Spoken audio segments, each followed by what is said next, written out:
তো বন্ধুরা, এই গরমে সবাই কেমন আছো? আর আমার অবস্থা তো পুরোই বেহাল। দুপুরবেলা ঘরে ঢুকতে ঘর যেন পুরো আগুন হয়ে আছে। ফ্যান আগুন, খাট আগুন, বিছানা আগুন, সমস্ত কিছুতেই যেন গরম হাওয়া বেরোচ্ছে।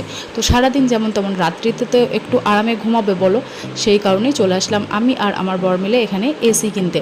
তো দেখো, এখানে এসি, ফ্রিজ, ওয়াশিং মেশিন সমস্ত কিছুই ছিল। তো যেহেতু আমরা এসি নেবো, তো দেখো তারপরে আমাদের এসি নেওয়াও হয়ে গেল। আর এখানে আমার হাজব্যান্ড বিল পেমেন্ট করছিল। তো তারপরে বাড়ি চলে আসলাম। বাড়ি এসে একটু লস্যি খেয়ে একটু ঠান্ডা হয়ে নিলাম। তারপরে দেখো, আমাদের সন্ধ্যাবেলা দিয়ে গেছিলো, মানে পরের দিন দিয়ে গেছিলো এসিটা। তো এখানে এসি দিয়ে গেল। তারপরে এসি সেট করার জন্য লোকও চলে আসলো। তো দেখো, এখানে এসি সেট করবে, তো আমাদের দেওয়ালটা পুরো ফুটো ফাটা করে চারিদিকে সব কিছু উল্টো পাল্টা করে দিল। তারপরে বাইরের মেশিনটা কোথায় লাগাবে সেটাই ডিসিশন নিচ্ছিল। তো এসি তো সেট করা হলো, আর আমার ঘরের অবস্থা পুরোই বেহাল হয়ে গেল। তো আমি এখন ঘর পরিষ্কার করতে থাকি, আর তোমরা করতে থাকো আমার চ্যানেলটিকে সাবস্ক্রাইব।